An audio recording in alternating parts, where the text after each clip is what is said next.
प्यारे बच्चों, आज आप एक नया कॉन्सेप्ट पढ़ रहे हैं। इसके बारे में आपने कैसे होता है फॉर्मूला पढ़ लिया है, थ्योरम पढ़ लिया है कि हम किसी क्षेत्रफल का किसी वक्र से घिरे या किसी वक्र तथा रेखाओं से घिरे क्षेत्र का क्षेत्रफल समाकलन, निश्चित समाकलन का उपयोग करके कैसे ज्ञात करते हैं।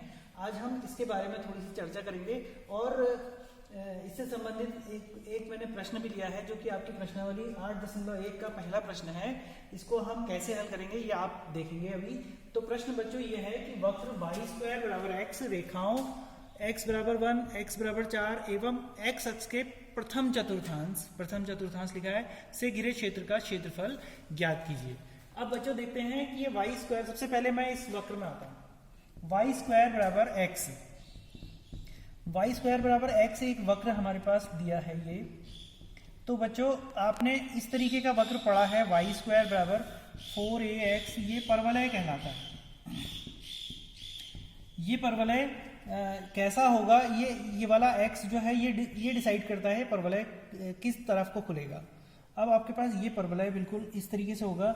ये क्या है, ये x पॉजिटिव लिखा हुआ है, जैसे ये वाले x का चिन्ह भी यहाँ प्लस है, ऐसे यहाँ वाले x का चिन्ह भी यहाँ प्लस है। तो ये पैराबोला आपके x अक्ष के धनात्मक दिशा की ओर को खुलेगा। पहली बात तो ये है ना। अब इसमें आप देख रहे हो कि y² बराबर x है, ये y² बराबर 4x है। तो 4a की जगह यहाँ पे को आपके पास 1 है। a आपको पता है, ये कक्षा 11 में आपने पढ़ा था, नाभि के निर्देशांक होते हैं ये x, y, a, 0 होते हैं। और ये शीर्ष के निर्देशांक, अगर इसको शीर्ष ले लेते हैं तो इसके निर्देशांक 0, 0 होते हैं और ये a इतना होता है।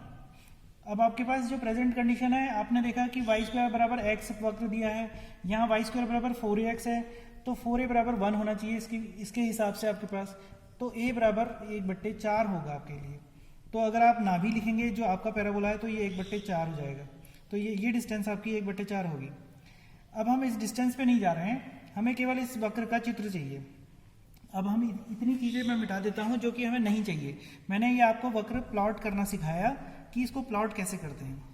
अभी हमारे पास ये O है, ये हमारे पास वक्र है फिलहाल, जिसकी समीकरण है y² बराबर x। अब 1/4 आपकी नाभि यहाँ थी और x बराबर 1 जो रेखा है, ये s आपके पास था। x बराबर 1 एक रेखा है जो निश्चित ही इसके आगे से जाएगी।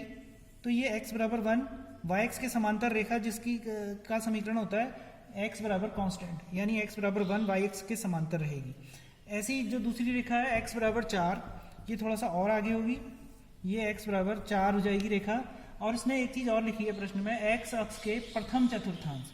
तो प्रथम चतुर्थांश, ये वाला चतुर्थांश आपका प्रथम है, ये वाला चतुर्थांश ये x o y ये प्रथम चतुर्थांश कहला रहा है। तो आपका जो एक तो वक्र हो गया, एक पहली लाइन, एक दूसरी लाइन और एक x अक्ष, इससे घिरे क्षेत्र का क्षेत्रफल आपके पास ये वाला मिल रहा है। मतलब हमने इस भाग का क्षेत्रफल निकालना है। अब क्षेत्रफल निकालने के लिए आपने फॉर्मूला जो पढ़ रखा है वो फॉर्मूला भी अब हम अपने हिसाब से चेंज करते हैं। जहां हमें जरूरत पड़ती है हम उस हिसाब से उस फॉर्मूले को कन्वर्ट करते हैं। अब आप देखो, फॉर्मूला बनाने के लिए हमें हमेशा एरिया निकालने के लिए एक स्ट्रिप लेनी पड़ती है, पट्टी कहते हैं इसको। तो हमें फिलहाल ये वाला एरिया निकालना है। मैं इसको हल्का सा मिटा देता हूँ। हमारे पास स्ट्रिप ये है, मान लीजिए स्ट्रिप की चौड़ाई आपके पास dx है, ये स्ट्रिप की चौड़ाई है आपके पास dx, इतनी चौड़ाई dx है और ये स्ट्रिप है y अक्ष के समांतर। जब स्ट्रिप की चौड़ाई dx है, y अक्ष के समांतर स्ट्रिप ये y अक्ष है, इसके समांतर स्ट्रिप है। स्ट्रिप की लंबाई आप मान लेते हैं y, ये y स्ट्रिप की लंबाई हो गई, इसको मैं y ले लेता हूं। तो आपके पास ये y लंबाई है और dx इसकी चौड़ाई है, तो क्षेत्रफल हो जाएगा y dx। ये कौन सा y है, ये इधर वाला y है, इसकी लंबाई वाला, और dx ये छोटी इसकी चौड़ाई है, तो y dx हो जाएगा। अब लिमिट हो जाएगी हमारी x बराबर कहाँ से कहाँ क्षेत्रफल लेना है, हमें x बराबर 1 से x बराबर 4 के बीच में क्षेत्रफल लेना है। ये x बराबर 1 है तो x बराबर 1 ये लाइन आ गई और ये x बराबर 4, मतलब हमें क्षेत्रफल यहाँ से लेना है। हमारे पास आ गया, लिमिट आ गई 1 से 4 y dx। अब हमारे पास, आप सोच रहे होंगे y कहाँ से आएगा, तो ये y ये है, ये आपके पास y है, ये कर्व का y है। ये आप देख रहे हो y ऊपर वाला है, नीचे वाला नहीं है, ध्यान देने की बात है। ये y हमारे पास, अब y अगर हम निकालते हैं वाई स्क्वायर बराबर x है, तो ये प्लस माइनस रूट x होता है, या प्लस माइनस x की घात 1/2 कह सकते हो आप, ये हो सकती है। अब ये ऊपर वाला जब आप लोगे, यानी x x के ऊपर वाला प्रथम चतुर्थांश में जब लोगे, तो ये y बराबर x की घात 1/2 होगा, ये ऊपर वाला हिस्सा। और ये नीचे वाला अगर लोगे तो y बराबर x की घात माइनस x की घात 1/2 होगा। ठीक है, तो जब हम ऊपर वाला ले रहे हैं तो हमारे पास क्या आ जाएगा, सीधे सीधे 1 से 4 एरिया आ जाएगा y की जगह x की पावर 1/2 dx। ये मैंने x का y का मान रखा है। इसका समाकलन आपको मालूम है, x की घात 1/2 धन 1 बट्टे 1/2 धन 1। ये लिमिट आ गई 1 से 4 के बीच में। अब इसमें हम आगे आते हैं। ये आ गया आपके पास a क्षेत्रफल आया x की घात 1/2 धन 1 3/2, x की घात 3/2 बट्टे 3/2। लिमिट आ गई 1 से 4 के बीच में, तो 3/2 उल्टा हो जाएगा, 2/3 बन जाएगा। x की घात 3/2 और 1 to 4, तो ये आ गया 2/3। x की जगह 4 की घात 3/2 ऋण 1 की घात 3/2 2/3।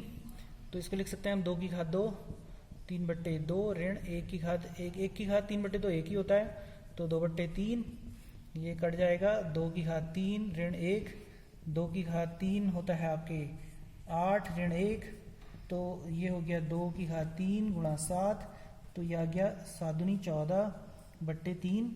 यहाँ लिखेंगे हम वर्ग इकाई। इस बात पे ध्यान देना बच्चों, ये वर्ग इकाई लिखा जाता है यहाँ पे। क्यों? क्षेत्रफल निकाल रहे हो, क्षेत्रफल की इकाई होती है वर्ग इकाई, तो इसलिए आप इस तरीके से इस पहले प्रश्न को आप करेंगे, और आगे डिटेल में हम और भी इस तरीके के प्रश्न बताएंगे।